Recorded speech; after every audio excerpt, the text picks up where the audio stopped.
I had this idea when we came here that we wouldn't have any books on the floor in this place, because the other place used to be a nightmare to get around. But it hasn't quite worked out. At one stage, my brilliant plan was to open more shops every time I got lots of books. I ended up with 9 shops. These are ones we can't actually find a shelf for at the moment. I forgot to show you Ernie. We'll introduce you to Ernie. He's in the horror room. Where's the dead baby gone? Oh, there it is. It's the creepy, well, I call it the dead baby, but it's not dead really, it's just creepy. There's Ernie in there. Sorry. Thanks very much. This is the confessional spot. You can see the, sorry, I'll open the door a bit. Little confessional window and everything. I don't have a plan. I've never had a plan. It somehow all works out. I'm Warwick Jordan, and this is the legendary, hard to find but worth the effort quality second-hand bookshop. Limited.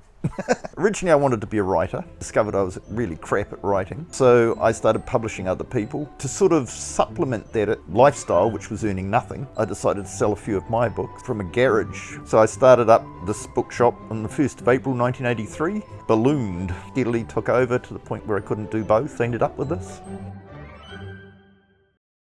When I came along, when I started in the business, there were 2 kinds of bookshops. There were the sort of cheap and cheerful paperbacky type bookshops, and there were the serious book collector-y type bookshops. And we've merged the 2. It's not just the books that make this store stand out. In fact, the building itself has a unique tie-in and plays a crucial part of the store's history and character.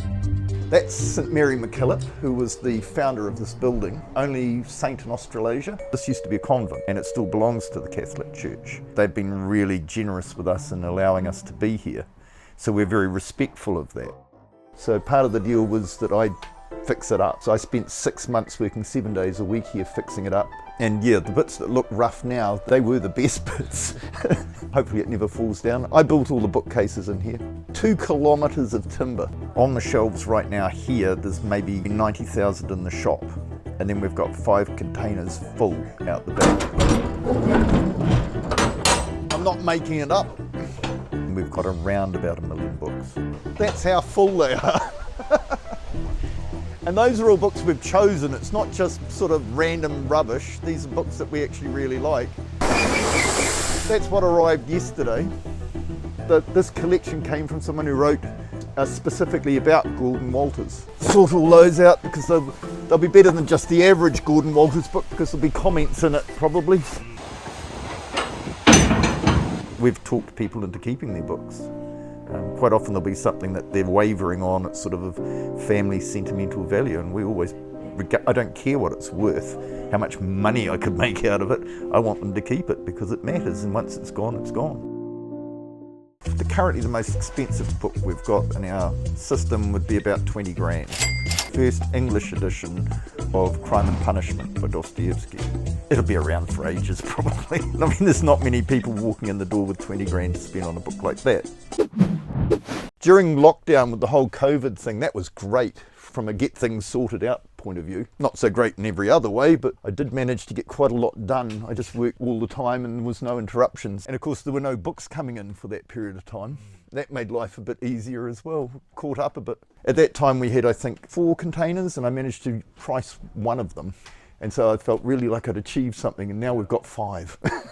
Running a second-hand bookstore, as large as this one, can come with its own complications. But surprisingly, it's not competition from other bookstores that raises the most issues. If we don't take something, it probably ends up in landfill or God knows where. Like, it really upsets me a lot. There are a lot of people who make donations to things like thrift shops. They'll donate their book collection to there thinking they're doing something good for charity and blah, blah, blah. And what happens at thrift shops? Unless it's like in brand new condition in the latest book, they bin it. So in fact, when you donate those books, they're actually gone forever. I've had a classic example of that. We went to buy some books. This lady actually gave them to us, just if we'd come and get them. And she had them in a storage unit, and she'd said there was about 100 boxes. So we took the truck and we arrived and there were about 30 boxes. And I was like, oh, okay, yeah, great, we'll take those. And had a look and there was some really cool stuff. But then I said, well, you said there were 100 and there's only 30. Oh, well, I gave the rest to a charity shop down the road. Well, they were gone because we checked. They were all gone because these books that she had, so 70 boxes of books, I don't even want to think about what was lost. It's just heartbreaking to me. but you're not allowed to go and say that because then you're sort of being mean about charities or something. I'm not, but they'd be far smarter sell them to us and give the money to the charity. Online booksellers like Amazon have also had a huge impact on the business. However, it seems there's plenty of reasons still to go into your local secondhand bookstore. It's a real struggle to keep a business like this going. I mean, I'm very determined that it will keep going, but it's, seat of the pants stuff a lot of the time. I'm not a businessman, never have been, don't want to be, but I do want to be able to provide this environment for people. I think it's really important. If everything just goes online, you don't get that serendipity of browsing through a bookshop, where you're looking for something here, and the book next to it, which is something that you'd never heard of before, and would never normally see, you go, hell, that's kind of interesting. You end up walking out with that one instead of the one you were really looking for. You won't do that online. You find the one you're looking for, and that's kind of it. You don't see what's around it, or a completely different subject, or you bump into somebody in the bookshop, get talking and get interested in what they're interested in, or they come up with some insight. We learn a lot from our customers, and I love that. I've been doing this 40 years and I'm just starting, really.